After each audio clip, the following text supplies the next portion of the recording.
In your experience, what's that thing you did that got women attracted to you the most? I thought being a star athlete in high school was good. I thought being a student athlete at a prestigious university was good. I thought getting a good job was good. I thought being tall and fit was good. Ditto to owning a home. But nothing has caused random women from bartenders to yoga instructions to imply that we could fuck in the bathroom more than a wedding ring.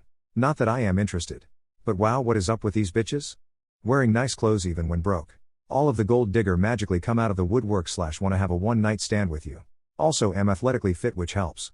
Guide, put on a nice looking watch. Wear a collared shirt. Wear slacks plus belt. Get a nice haircut. Nice shoes. And walk with confidence around women. And you would be surprised by the women who wouldn't have wanted you before will just magically wanna hop on your CCK. By not trying to impress M. Not playing any games. Don't front. Just being my fun weird self has always gotten more than plenty of good results. It's overstated advice, but it works. 3 big events that had too many women coming at me for different reasons. Getting out of prison. Becoming a dad. And becoming a cook and opening my own business. Confidence. For a long time I disliked myself and had stopped caring about many things, though still kept basic hygiene and would not look to hurt anyone else in any way. It gradually became apparent that outside my own head this was just seen as confidence, and after a while things started getting better and I actually did begin having confidence in myself and what I was doing.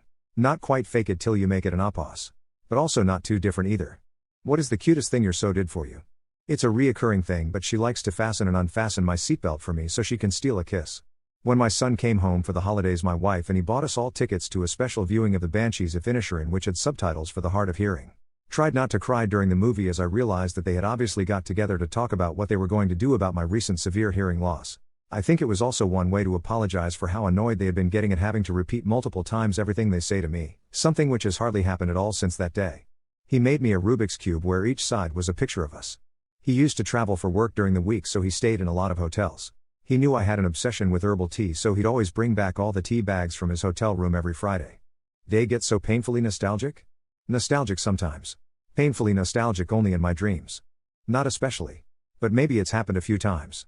Are you depressed or feeling like you're in a rut? All the time. All the time.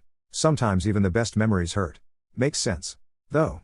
Nostalgia translates literally as homegoing pain. And quat. What's the best use of music in film or TV? Lord of the Rings. The music can make me cry by itself. Stranger Things Season 4, Dear Billy and quat. Mystery of Love and Call Me By Your Name. Anytime it's slow-mo with no sound effects and just a really good piece of emotional music. California Dreaming in Chungking Express. The 4 Seasons in Portrait of a Lady on Fire. All the music in Moonlight. Any John Williams. All masterpieces. Harry Potter, Jurassic Park, Star Wars. Probably not the objectively correct answer, but I like the use of music in Baby Driver a lot. Anything by Danny Elfman or Hans Zimmer, e.g. Pirates of the Caribbean. The matching of the music to the mood is exquisite. The soundtrack to Pride / Prejudice is perfect for the setting and time period. Lord of the Rings, The Two Towers, specifically when the beacons has been lit and Theoden answers and Rohan will answer and quat. That sentence starts the most epic cue and it gives me goosebumps every time. I really enjoyed the usage of On the Nature of Daylight by Max Richter in the film Arrival. Its pacing mirrors that of the film. And its slow build and inclusion of other instruments sends me chills when overlaid with that specific scene. I was ugly crying. What is something everyone should know before getting into a relationship? Here's one based off a painful experience of mine. If you're not looking for a relationship and only want a fuck buddy, don't pretend you want a relationship just to keep getting someone's attention. You've wasted their time and will negatively impact their ability to have a relationship in the future. That you can fall in love with a reflection of yourself in another. That you are in love with how the other person makes you feel. That, unconscious, anima/animus projection in romantic relationships is a thing. That the first few months of any new relationship is often psychological projection. Wait for the projections to wear off and then begin to see who the other person really is. That an insecure or disorganized attachment style can often not show up until a few months into the relationship. That it's okay, better than okay, to have straightforward conversations with your partner about the kinds of things that each of you need and want from each other. For some reason, there seems to be a weird expectation that if someone is right for you, they'll just know what you need and want. Like asking for something cheapens it somehow.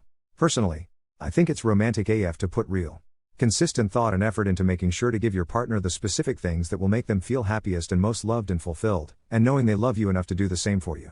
Relationships are hard work. But if they're hard work from the get-go, then that's a good sign that something isn't working. You shouldn't assume the other person is ever going to change the things that bother you. So you need to decide if you can live with those things. You need to be extremely honest with yourself if you can or even want to change.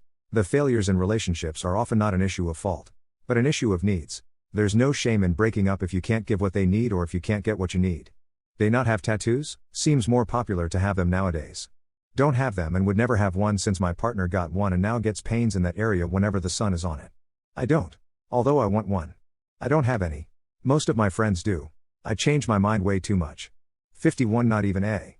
Have no issues with it on others. I don't and don't want? Not got any. I enjoy the art and appreciate good tattoos, but I know I would get bored of any design on my own body and live to regret it. This is what stops me from considering getting any. No tats. I have thought about it loads of times, but I flip-flop favorites, bands, games, hobbies so quickly I know I wouldn't like my tat after 2 weeks. Nothing on me. Because tattoos aren't part of my culture and traditions, plus I don't care about trends of the moment.